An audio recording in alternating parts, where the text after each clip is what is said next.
You know, for 17 years I worked on the Philadelphia waterfront, and lots of people have asked me about that life. Today we're going to take a look at one aspect of it. We're going to take a tour of a tugboat named the High Roller. That's a great name for a boat. It's owned by my friend Harry Hayes, who's well into his 80s and he's not ready to retire. Harry's been on the water for more than 60 years. Well, I was only there for 17, but the High Roller was a big part of it, especially the last 5 years. I worked with this boat about every week, did towing jobs from Trenton all the way down to the Atlantic Ocean. So let's go aboard the High Roller and take a look. The High Roller was built in the 1960s. She has traditional lines that make her a relic in this modern age. Stem to stern, the boat is about 90 feet long. We'll start with a view from the wheelhouse down to the foredeck, because the foredeck is where there's plenty of action when the tugboat is working around ships and barges. On the bow, you notice that bull ring with a line fed through it. The line then leads back to the forward H-bit where it can be made fast in a number of different ways. Remember, those lines always turn to the right when you make them fast. A little further back, hanging on pins at the deckhouse, you see the lines used in day-to-day operations of shifting barges. These are the ropes the deckhands heave around like shoelaces, but they can get awfully heavy, especially when they're wet. The foredeck also has a pair of push winches used to secure the tug to a barge in another way, which we don't have time to discuss right now. Walking along the starboard side, you see the quarter bits, another place to secure the lines depending upon what you're doing. Now here you notice a ladder. Sometimes a barge is 10 or 12 or even 15 feet above deck level from the tug, so you need a ladder to crawl up there to get those lines on the cleats. Let's go up one level for a look around.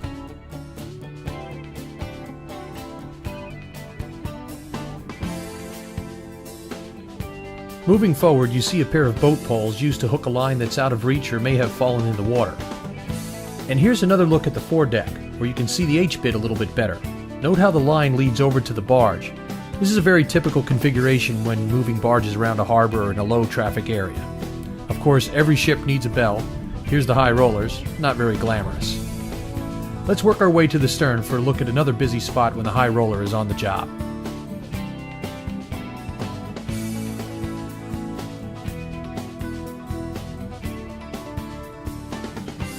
First, to stop at the life raft. This one will deploy and inflate automatically in the sad event that the boat sinks. Let's hope that doesn't happen. Moving over to the other side, you'll see the aft control station. There are a pair of throttles as well as a lever for the rudder and a radio. This gives the captain the ability to control the boat and talk to other ships or barges or tugs that may be in the area at the time. There's the stern deck with the tow line coiled up nicely. This is another place where the deckhands often have to scramble. And here's a searchlight which comes in handy because a tug works 24 hours a day in all kinds of weather, and visibility can be challenging from time to time. Now just over your shoulder are the main exhaust stacks. Yeah, you breathe some smoke up here from time to time, which isn't fun. Alright, let's go back to the stern deck for a closer look.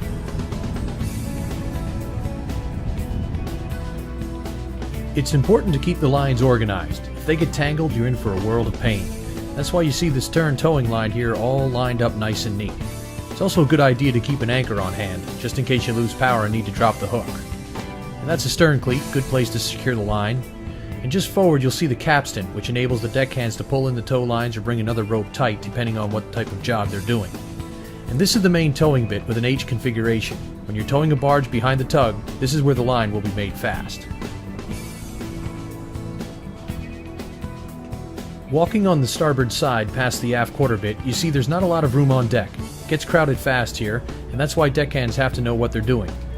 Of course, over here we have a couple of pier cats. These two I've named Bell and Whistle. See if you can figure out which one is which. Sorry, I don't know which one is which. I just met them today, and there's a couple more running around here that we might see later on. In the meantime, let's go back aboard the High Roller and take a look inside.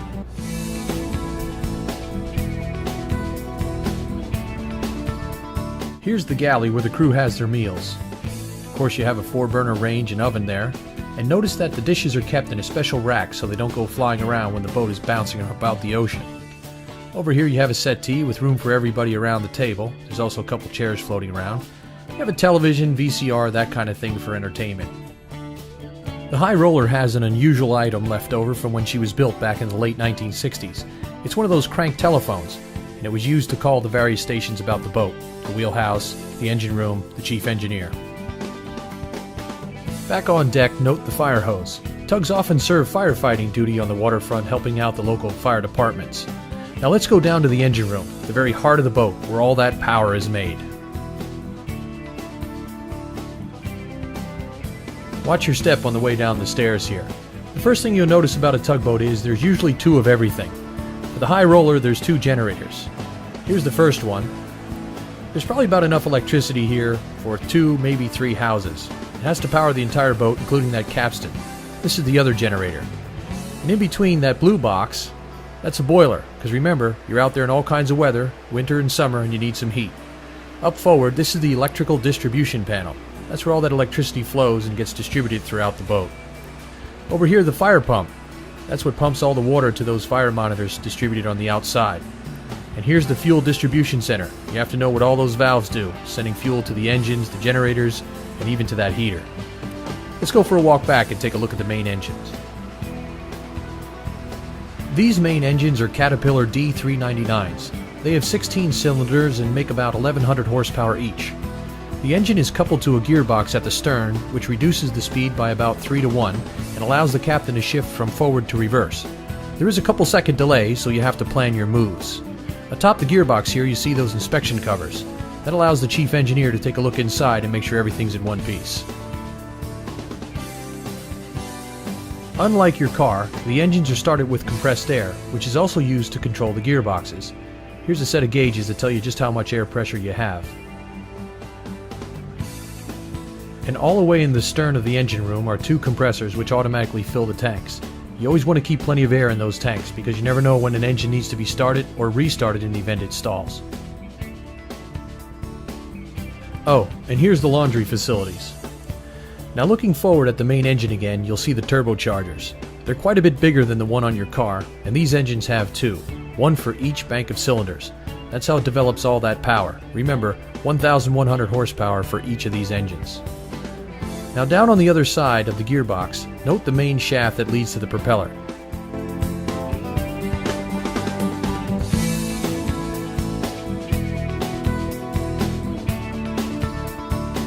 Here's a cutaway to the spare propeller for the high roller. It's about 5 feet or so in diameter. Back in the engine room again, there are racks for spare parts and other essentials. Repairs are often made while underway, so you need to have all the components and tools along for the ride. Sometimes you have to make your own parts. Passing along the main engine again, here's a simple gauge panel providing key operating info, oil pressure, temperature, RPM, things like that. Now let's go up to the main level for a look at the living quarters. Watch your step.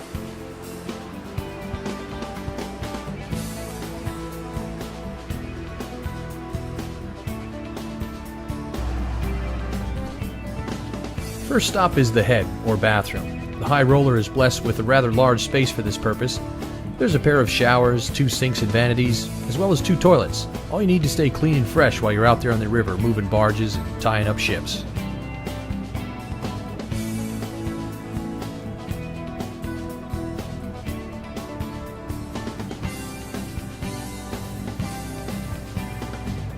Moving up the corridor, we'll take a look at a bunk room. Space is always at a premium aboard a tug, so usually there are 2, sometimes 3 people sharing a room. There's a locker to keep some of your clothes, a bunk for downtime, and not much else.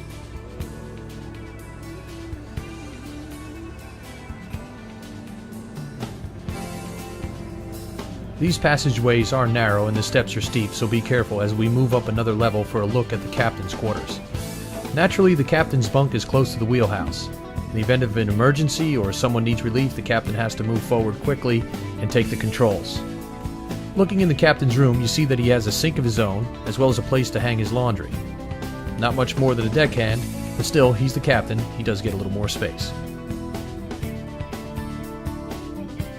Finally, here we go to the wheelhouse. This is where the orders are given, and sometimes taken from headquarters, so pay close attention. That single lever controls the rudder, and the 2 atop the console are throttles for the main engines.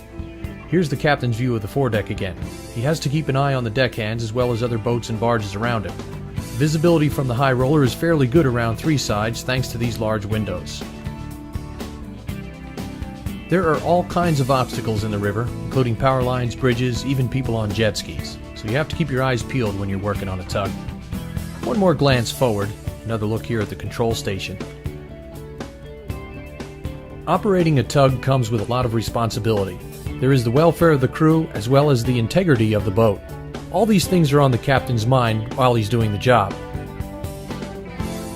Okay, next comes the radar display. Beside it, the compass. A little further down the console, you have a depth finder and another set of throttles on the starboard side. The captain will move between them depending on what he needs to see. And back here is a chart table. Overhead, there are a pair of radios mounted on the ceiling. And finally, the captain's chair, which only sees use on long tows. Usually the captain is busy standing near those windows, moving from side to side as the job proceeds from beginning to end. But on a long tow, there can be hours when all he does is steer the boat and watch the waves go by. Here's one last look at the high roller before we go back to the studio.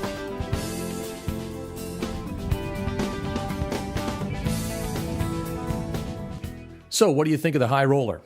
You want to go work on a tugboat? Well, I have to warn you, it's not the easiest life. You're out there in all kinds of weather. Sometimes you're away from home for a week or two or even a month. And it takes a special kind of person. You have to be a team player. And what the captain says, that's what goes. You have to do your job upon orders. If he says catch a line, you better catch that line. Because remember, these boats weigh hundreds of tons, and there's no small injuries. So you have to do your job right, and you have to do it quick.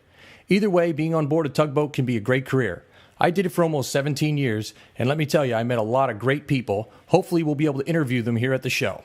So that was a visit to the high roller. Thanks for taking the time to stay with us.